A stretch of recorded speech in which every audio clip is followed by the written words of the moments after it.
क्या उत्तर प्रदेश में कोई बड़ा सियासी उलटफेर होने वाला है? क्या उत्तर प्रदेश में कोई बहुत बड़ा सियासी गेम, पॉलिटिकल गेम होने वाला है? ये सवाल इसलिए खड़े हो रहे हैं कि मायावती एक्शन मोड में है। क्या उत्तर प्रदेश में कोई बड़ा सियासी उलटफेर होने वाला है? क्या उत्तर प्रदेश में कोई बहुत बड़ा सियासी गेम, पॉलिटिकल गेम होने वाला है? क्या कोई बहुत बड़ी स्ट्रेटजी एक बड़ा गेम चेंजर साबित हो सकती है? क्या उत्तर प्रदेश की पूर्व मुख्यमंत्री और Bahujan Samaj party BSP supremo Mayawati इस बार फिर कोई नया सियासी समीकरण साधेंगी जिसके जरिए वो पूरे उत्तर प्रदेश के चुनावी माहौल को पलट कर रख देंगी? ये सवाल इसलिए खड़े हो रहे हैं कि मायावती एक्शन मोड में है, और सिर्फ एक्शन मोड में नहीं है, वो अपनी पूरी स्ट्रेटेजी बना रही हैं, वो पूरी रणनीति तैयार कर रही हैं कि 2027 में उत्तर प्रदेश का विधानसभा चुनाव जो होना है उसमें मायावती एक बार फिर से कोई बड़ा चमत्कार, कोई बड़ा उलटफेर या बड़ा परिणाम देने की तरफ बढ़ रही हैं या उसकी तैयारियों में जुटी हैं। इसी मुद्दे पर अगले कुछ मिनटों में हम इस वीडियो में बात करेंगे। नमस्कार, मेरा नाम अभिषेक कात्यायन है और स्वागत है आपका जी बिहार झारखंड के सोशल मीडिया डिजिटल प्लेटफॉर्म पर। मायावती उत्तर प्रदेश में कई बार मुख्यमंत्री रह चुकी हैं। मायावती वो नाम है जिन्होंने दलित हित की बात करके या दलितों की राजनीति की बात करके पूरे देश में नाम कमाया। कांशीराम के उत्तराधिकारी के तौर पर उन्होंने बहुजन समाज पार्टी को संभाला, मोर्चा संभाला, उत्तर प्रदेश की सीएम बनी और लंबे समय तक उत्तर प्रदेश की राजनीति में उनका दबदबा रहा। पिछले कुछ वर्षों में अगर देखें तो मायावती जो है वो राजनीति में बहुत ज्यादा एक्टिव नजर नहीं आई, या ये कहें कि राजनीति में वो बिल्कुल एक तरीके से किनारे हो गई। खुद को उन्होंने शायद अलग कर लिया राजनीति से, क्योंकि वो पॉलिटिकल पार्टी चला रही हैं। पॉलिटिक्स में कभी कभी वो एक्टिव भी नजर आती हैं, लेकिन वो एग्रेशन, वो जोश नहीं दिखता जो मायावती पहले राजनीति में दिखाती थी। राजनीति में उत्तर प्रदेश में एक दौर ऐसा रहा जब समाजवादी पार्टी और बहुजन समाज पार्टी, ये दो पार्टियां ही विकल्प के तौर पर उभर गई। कभी बहुजन समाज पार्टी, कभी समाजवादी पार्टी, इस तरीके की राजनीति उत्तर प्रदेश में चल रही थी। लेकिन वक्त आया 2017 का और उत्तर प्रदेश में बीजेपी ने प्रचंड बहुमत से सरकार बनाई। उत्तर प्रदेश के मुख्यमंत्री बने योगी आदित्यनाथ, और योगी आदित्यनाथ के सीएम बनने के बाद से बीजेपी वहां फ्रंट पर आ गई। बीजेपी का दबदबा चला। बीजेपी ने एक छत्र पिछले 10 साल में, 9 साल हो चुके हैं, राज किया है। मायावती को लेकर चर्चा क्यों हो रही है, जरा सोचिए। ठीक 19 साल पहले चलते हैं, हालांकि 20 साल हो जाएंगे चुनाव आते आते। 19 साल पहले 2007 में मायावती उत्तर प्रदेश का चुनाव जीतती हैं, विधानसभा चुनाव जीतती हैं, मुख्यमंत्री बनती हैं। उस 2007 के विधानसभा चुनाव में मायावती ने सोशल इंजीनियरिंग का एक फॉर्मूला बनाया था। वो फॉर्मूला जिसके बारे में कोई सोच भी नहीं पा रहा था। दरअसल जो हमारे समाज में जाति का, कास्ट का जो सिस्टम है ना, उसने पूरे समाज को बांट कर रख दिया है अलग अलग जातियों में। एक तरफ तथाकथित अगड़ी जातियां कही जाती हैं, दूसरी तरफ तथाकथित पिछड़ी जातियां होती हैं, दलित होते हैं, अल्पसंख्यक होते हैं, या फिर अगड़ी जातियों में भी ब्राह्मण होते हैं, क्षत्रिय होते हैं, फिर आपको कायस्थ वोटर होते हैं, इस तरीके से भूमिहार वोटर होते हैं। उसी तरीके से आप ओबीसी में चले जाइए तो यादव भी हैं, उसमें कुर्मी भी हैं, कोयरी भी हैं, बहुत सारी जातियां बटी हुई हैं। दलित में आ गए तो दलित जातियां होती हैं, दलितों में इस तरीके से समाज बटा हुआ है। अमूमन अगड़ी जाति जिसको हम कहते हैं और पिछड़ी जाति जिसको कहते हैं, उनमें एक बहुत बड़ा सियासी द्वेष मैं इसलिए लगा रहा हूं क्योंकि समाज के भीतर शायद उतना द्वेष नहीं है, लेकिन पॉलिटिकल पार्टीज जब आती हैं, एक्टिव होती है ना, तो राजनीति में वो द्वेष खुलकर दिखता है। और माना यह जाता है कि देश में अब सवर्णों की राजनीति, जिसे सवर्ण कहते हैं, तथाकथित अगड़ी जातियां, उनकी राजनीति अब बहुत ज्यादा हावी नहीं है। अब तथाकथित पिछड़ी जातियां जो है ना, बैकवर्ड क्लास जिसको कहते हैं, वो राजनीति में हावी है।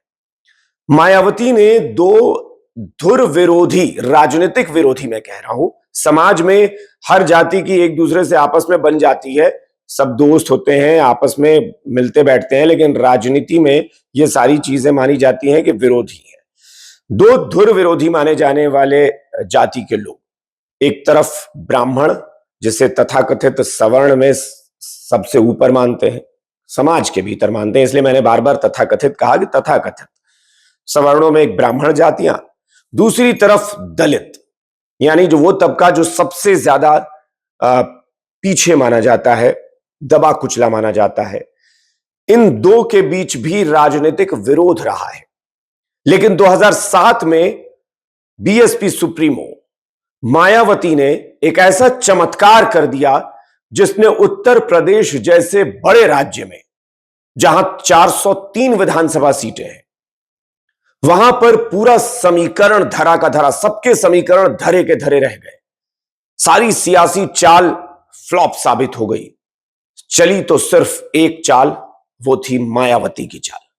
और मायावती ने एक ऐसा समीकरण, एक ऐसा फॉर्मूला तैयार किया जिसने उत्तर प्रदेश की सियासत में मायावती को मुख्यमंत्री के पद पर पहुंचाया। 2007 में वो सीएम बनी और ब्राह्मण और दलित, इन दोनों का कॉम्बो, इन दोनों का कॉम्बिनेशन तैयार हो गया और मायावती सरकार बनाने में कामयाब हो गई।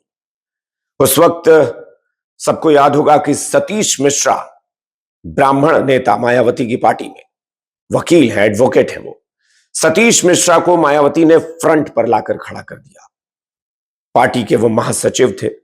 पार्टी में मायावती के बाद कहते हैं कि सतीश मिश्रा की चलती थी। तो एक तरफ मायावती दलितों का चेहरा, दूसरी तरफ उन्होंने सतीश मिश्रा को फ्रंट पर लाकर खड़ा कर दिया, वो ब्राह्मण चेहरा। और हर मंच पर, पूरे चुनाव प्रचार में, पूरे चुनावी सभाओं में, हर मंच पर मायावती होती थी, उनके साथ सतीश मिश्रा होते थे। मतलब और बाकी नेता चुनाव प्रचार कर रहे हैं, सारे लोग लगे हुए हैं वो एक तरफ, लेकिन ये दो चेहरे हर चुनावी सभा में, हर चुनावी रैली में, हर चुनावी मंच पर एक साथ नजर आते थे, मायावती और सतीश मिश्रा। यानी एक दलितों का चेहरा और एक ब्राह्मण चेहरा। और उसने ऐसा करिश्मा कर दिया, चमत्कार कर दिया कि मायावती चुनाव जीत गई और मुख्यमंत्री बनी, क्योंकि ब्राह्मण और दलितों का वो कॉम्बिनेशन सुपर हिट साबित हुआ।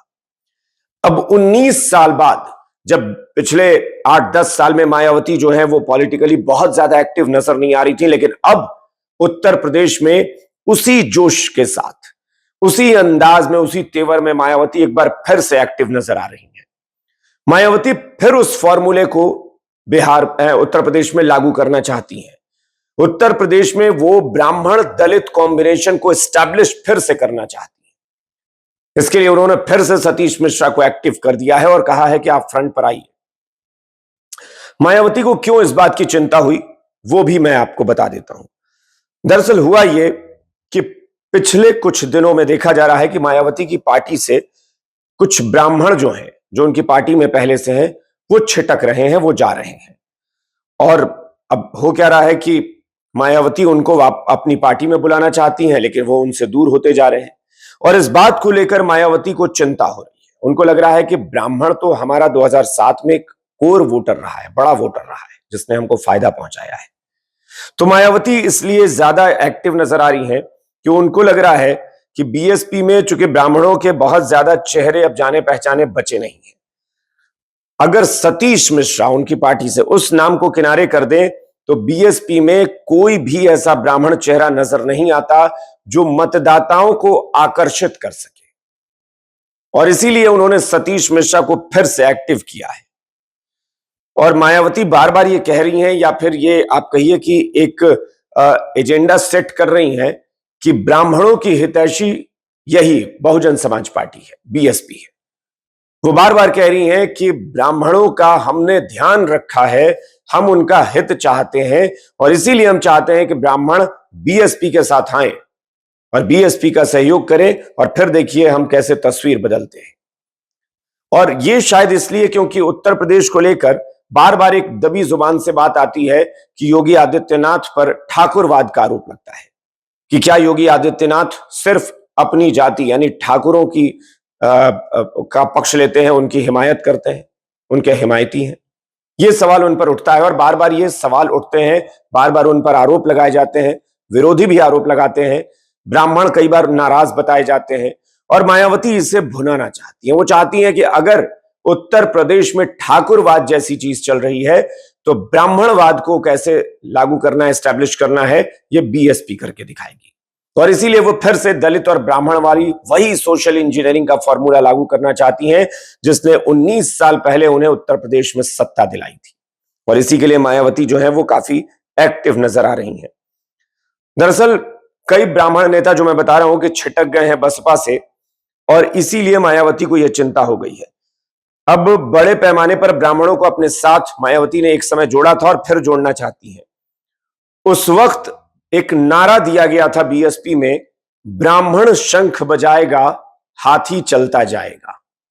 हाथी यानी बीएसपी का चुनाव चिन्ह और ब्राह्मण जो शंख बजाते हैं यानी पूजा कराते हैं और ब्राह्मण जो पंडित हैं वो शंख बजाते हैं। तो यह नारा दे दिया गया कि ब्राह्मण जब शंख बजाएगा तभी हाथी आगे बढ़ेगा। तो इसलिए मायावती ने यह कहकर, बीएसपी ने यह कहकर ब्राह्मणों को अपने साथ जोड़ लिया कि हम तो आपका आदर करते हैं, हम आपके बारे में सोचते हैं कि जब तक आप हमारे लिए शंखनाद नहीं करेंगे तब तक यह हाथी चल नहीं पाएगा। और इसीलिए उस वक्त नारा दिया गया 2007 में, ब्राह्मण शंख बजाएगा हाथी चलता जाएगा। और उसी सोशल इंजीनियरिंग का असर चुनावी नतीजों पर दिखा और उत्तर प्रदेश में पूर्ण बहुमत के साथ मायावती ने सरकार बनाई। अब 2027 में इसी फॉर्मूले को मायावती फिर से लागू करना चाहती हैं और इसीलिए मायावती ने सतीश मिश्रा को एक बार फिर से वापस एक्टिव कर दिया है। दरअसल पार्टी में कई नेता इधर छिटके हैं। अंटू मिश्रा नाम के एक नेता बताए जा रहे हैं जिनका निष्कासन हो गया। बीते एक दशक में ऐसे कई बड़े नाम सामने आए जिन्होंने बसपा से अपनी राजनीतिक पारी की शुरुआत की, लेकिन बाद में उन्होंने दूसरे दलों का रुख कर लिया। कई ऐसे लोग थे जो ब्राह्मण थे, बसपा में आए लेकिन बाद में वो दूसरी पार्टी में चले गए। राजनीतिक विश्लेषकों का मानना है कि ब्राह्मण नेताओं को संगठन में बनाए रखने में बसपा नेतृत्व की रणनीति लगातार कमजोर साबित हुई। चूंकि मायावती ने जो फॉर्मूला बना लिया था, अगर उस फॉर्मूले पर वो कायम रहती तो शायद वो सब कुछ बहुत अच्छा होता। अब मैं आपको बताता हूं कि कैसे ब्राह्मणों के साथ बनते और बिगड़ते रिश्ते रहे हैं मायावती की पार्टी के। 2007 में बसपा ने 80 से अधिक ब्राह्मण नेताओं को टिकट देकर चुनावी मैदान में उतारा था।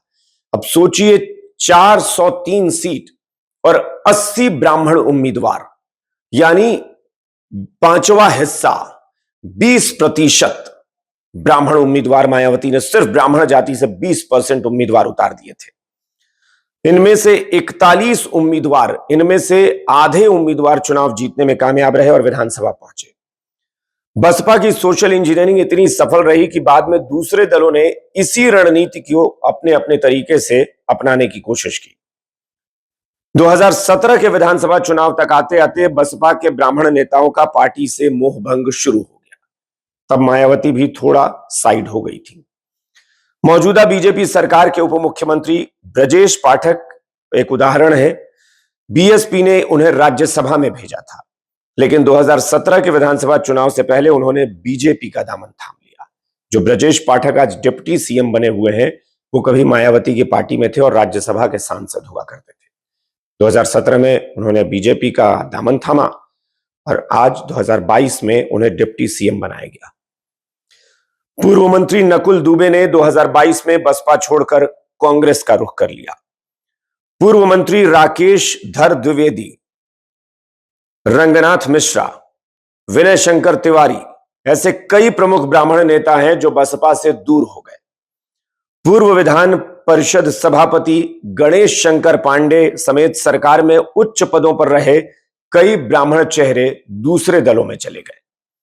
अंबेडकर नगर से बसपा के सांसद और विधायक रहे राकेश पांडे और उनके बेटे रितेश पांडे ने भी पार्टी छोड़ दी।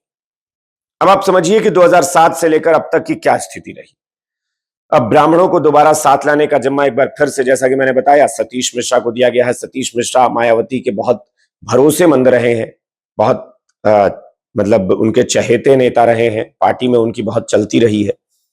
अंटू मिश्रा समेत कई प्रमुख ब्राह्मण नेताओं के अलग होने से बसपा की ब्राह्मणों को दोबारा साथ जोड़ने की मुहिम को झटका लगा है और इसीलिए पार्टी ने ब्राह्मण चेहरे के तौर पर सबसे बड़ी जिम्मेदारी राष्ट्रीय महासचिव सतीश चंद्र मिश्रा के कंधों पर डाल दी है। लंबे समय से वो बसपा के ब्राह्मण सम्मेलन और इस समुदाय को साधने की रणनीति की अगुवाई करते रहे हैं। उनके बेटे कपिल मिश्रा और परिवार के अन्य सदस्य भी इन अभियानों में सक्रिय भूमिका निभाते रहे हैं। अब फिर से दारोमदार सतीश चंद्र मिश्रा के कंधे पर आ गया है। पार्टी के राष्ट्रीय महासचिव हैं, उनको एक बार फिर से एक्टिव किया गया है और कहा गया है कि ब्राह्मण सम्मेलन करिए, अलग अलग कार्यक्रम का आयोजन करिए, ब्राह्मणों को पार्टी के साथ जोड़िए और फिर से वही कॉम्बो, फिर से वही कॉम्बिनेशन बनाइए, फिर से वही कॉकटेल तैयार करिए जिसमें ब्राह्मण और दलित ये दोनों मिलकर फिर बीएसपी को सत्ता तक पहुंचाएं और प्रचंड बहुमत के साथ मायावती को सीएम बनाएं। ये प्रयास मायावती की पार्टी बहुजन समाज पार्टी कर रही है। लेकिन वही बात है कि अब ये 2017 से पहले वाला उत्तर प्रदेश नहीं है। यहां अगर मायावती एक्टिव भी होती हैं तो अब ये दो दलों के बीच लड़ाई नहीं है, क्योंकि पहले बसपा और सपा यही दो पार्टियां मजबूत हो रही थीं, लेकिन अब उत्तर प्रदेश में बीजेपी बहुत मजबूत है। 2 बार लगातार प्रचंड बहुमत से सरकार बन चुकी है, तो इस बार फिर त्रिकोणीय मुकाबला हो सकता है।